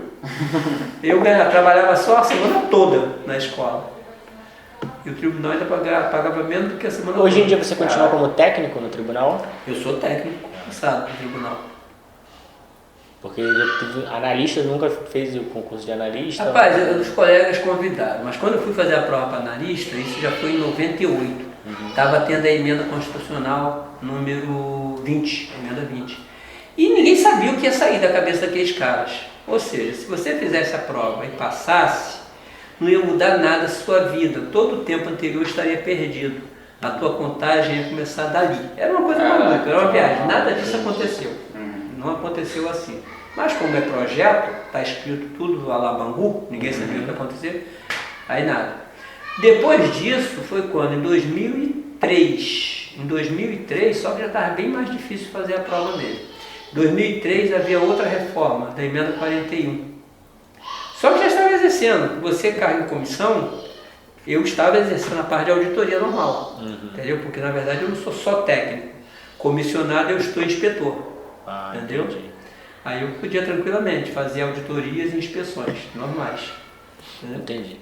E perícia, pô, hora ou outra eu fazia perícia mesmo. No Instituto de Previdência, nós fizemos uma perícia que nós apontamos muita coisa errada. Por quê? Da experiência do vivido que nós tínhamos na empresa, mais a experiência de inspeções que nós já tínhamos feito no estado e municípios.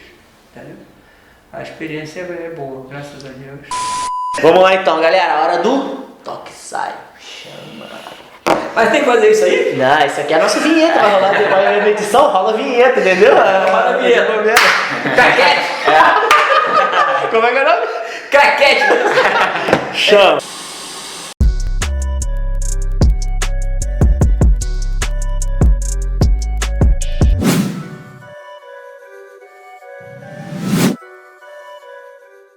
Eu mando daqui, tu responde daí, e aí pode responder primeira coisa que vier na cabeça, pode contar uma história que você lembrar, a melhor. Pensei que era uma palavra só. Não, da forma que você achar melhor. Tá, não, quando você explicou pra mim, Não, não, a gente pode resenhar. Não é na lata, eu posso então revestir a lata com alguma tinta. Fica à vontade, vamos lá então, um medo. Rapaz, eu tenho medo da morte, mas não a minha. Eu tenho medo da sua morte, da morte daqueles que estão perto de mim. A minha eu nunca tive medo. Estranho isso. É mesmo? Eu sempre via meu pai respirando, olhava meu pai, eu chegava bem pertinho para saber se realmente ele estava respirando. Parece coisa de maluco. É coisa de matemática. Não, o pior de tudo, que era um dos maiores medos que eu tinha, era que meu pai morresse. E hoje eu tenho medo. Mas tua mãe tem idade. Minha mãe, graças a Deus, está com 87 anos, é isso? É 87 anos. Veja se tem medo da morte, da Covid. Nós guardamos minha mãe a 7 chaves. Eu tenho medo da minha mãe morrer. Eu não fiquei tão exposto, mas não fiquei tão enclausurado quanto ela. Entendi. Uma satisfação. Cara, além do sexo? Rapaz, a minha satisfação hoje é poder garantir para minha mãe, inclusive, porque um dia, se eu contei essa história rápida, um dia que eu passei fome com meu pai passou fome com a gente era de família muito pobre, não quero que vocês chorem não, porque às vezes eu choro. Mas tem uma cena do filme, se vocês tiverem oportunidade de ver, porque é muito longa a cena, o filme é muito longo, um filme de mais de 2 horas, E o Vento Levou, com Clark Gable e a atriz, eu sei que o personagem dessa atriz era Scarlett O'Hara, a personagem. Tem uma cena que eu me lembro, depois da Guerra Civil Americana, ela pega a terra, e meu filho até hoje não entende por que eu dou valor à terra. Ela pega a terra, aperta a terra na mão assim, quando diz assim, a terra vai me dar tudo que eu precisar. Eu nunca mais sentirei fome outra vez. Então a maior satisfação que eu tenho hoje é poder garantir o que eu queria poder garantir para o meu pai. Que a minha maior tristeza hoje é depois que eu conquistei o que eu queria, depois que eu conquistei uma vida boa, graças a Deus, condições humanas de viver, não digo vida boa, não sou rico, mas em relação à miséria que eu vivi, eu sou rico. Então, no dia que eu consegui conquistar uma condição boa de sobrevivência, eu não tenho meu pai para poder fazer o que eu posso fazer para minha mãe. Eu pago um plano de saúde para minha mãe, que o que ela ganha no ano todo, não é nem eu ter essa parte. Eu pago de plano para ela até por conta da idade dela. Entendeu? Vigília, você pagaria para 2, para o teu pai também? Eu adoraria que meu pai estivesse vivo. faria a mesma coisa. Então a maior satisfação que eu tenho hoje é essa, eu posso garantir essa condição melhor para minha mãe. Não em termos de casa, fizemos uma casa melhor para ela, já que era só ela, fizemos as condições melhores para ela, mas ela tem condição de eu não estou me sentindo bem, vou ao médico, e no dia que Deus vier para buscar minha mãe, eu tenho certeza que ela não vai morrer desamparada como meu pai morreu. Meu pai ficou doente no Ceará, no interior do Ceará, numa época que era pior do que é hoje. Hoje já não é tão bom, né? Mas era bem pior. Em 1989 eu fui ao Ceará para buscar meu pai, eu fui de bate-pronto. Eu saí daqui numa quinta-feira de ônibus para poder voltar de avião, porque eu não tinha dinheiro para voltar de ir e voltar de avião com ele. E para voltar de avião com ele eu menti, disse que meu pai era daquele jeito, parecendo esclerosado por conta da idade. Não, meu pai teve derrame cerebral e eu fui no melhor momento quando o médico disse, a hora de levar teu pai para o Rio é essa. Entendeu? E eu não tive condições, como eu disse para vocês, que eu pedi à empresa que tivesse algum vazio no contrato para incluir meu pai. Eu não queria saber o que eu ia pagar. Para pelo menos que ele ia sobreviver. Você acredita que teu pai ia sobreviver se a empresa fizesse isso? Não. Eu acredito que meu pai poderia ter tido uma morte digna, com maiores cuidados, né? Que o serviço público hoje de saúde não presta, está todo aí, o pessoal na frente batalhando, são heróis mesmo, está lutando na frente contra a Covid, sem condições médicas hospitalares, sem condições de instrumentos, sem medicamento, então é uma miséria com esse governo filho da puta. Mas o meu pai era um momento bem pior do que é hoje, em relação a tudo que nós estamos vivendo. Então se eu tivesse tido condições de ter um plano qualquer que fosse para poder deixar meu pai morrer, mas morrer com uma certa paz, já teria sido bom. Então hoje a minha maior satisfação é o seguinte, a minha mãe vai no dia que Deus te chamar, minha filha está na tua hora, mas ela vai sendo assistida, ela vai em condições de ser assistida. Essa é uma satisfação. Não quero nem saber a comida não, porque eu sempre nunca fui exigente para comida. O pessoal chega assim, meu filho hoje exige carne, exige peixe, exige qualquer coisa lá. Eu quando tinha o feijão eu aplaudia, meu filho. Se o feijão mistura um pouquinho de farinha, estou satisfeito. Para encerrar, o que você prefere? Ser presidente do Brasil ou ser professor até o final da sua vida?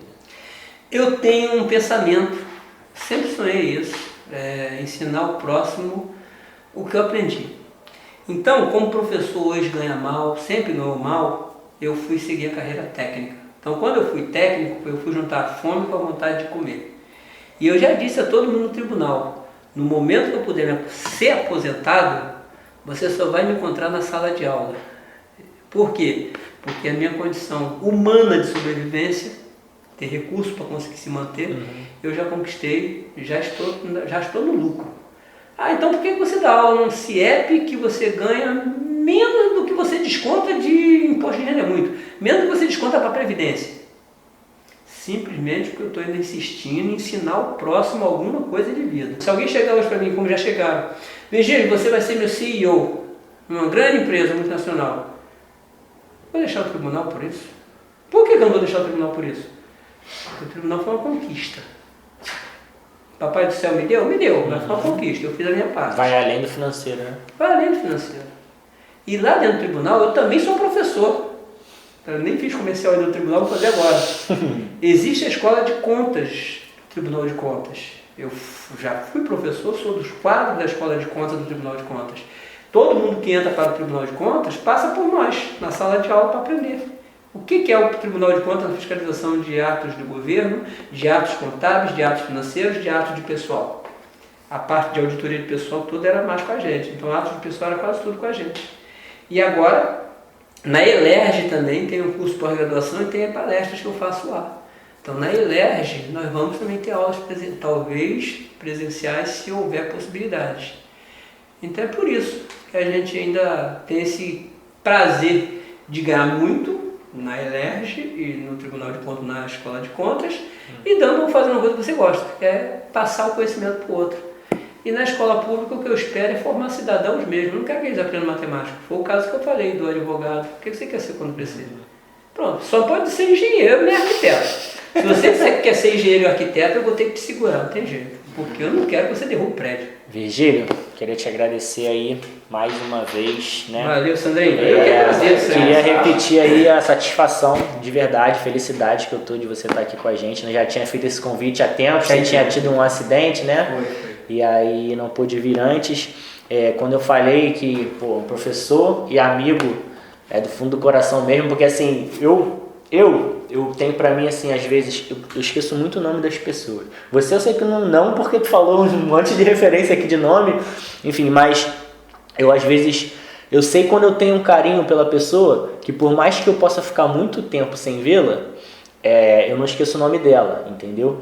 E assim, você ainda mais, porque você foi professor, então você teve trocentos alunos, e eu sei que você nunca vai esquecer o meu nome pela intimidade que a gente criou. Virgílio foi meu professor orientador do TCC, né? E assim, queria também agradecer aqui em nome da nossa turma lá de 2013, segundo semestre, né? Que assim, a gente teve a formatura da Unigran Rio, lá na faculdade, e depois teve uma que a gente organizou por fora, que ia ter uma festa, ia ter outra colação, aí acabou que o pessoal foi saindo durante a faculdade, e aí ficou um número de pessoas que não cobriria, por exemplo, a festa. Então a gente não teve a festa, mas teve outra colação. Foi lá na Ilha do Governador. Aí a colação tem o professor paraninfo, tem um monte de professor homenageado disso, daquilo outro. Então, tipo assim, tinha uns 6 professores. Ligamos para todos e convidamos todos. E o único que foi, que na verdade nem poderia no dia, ele tinha algum outro compromisso. Sim. E ele desmarcou para estar lá com a gente. Que eu falei assim, Virgílio, se você não for, a gente não vai ter ninguém. E o Virgílio foi, entendeu?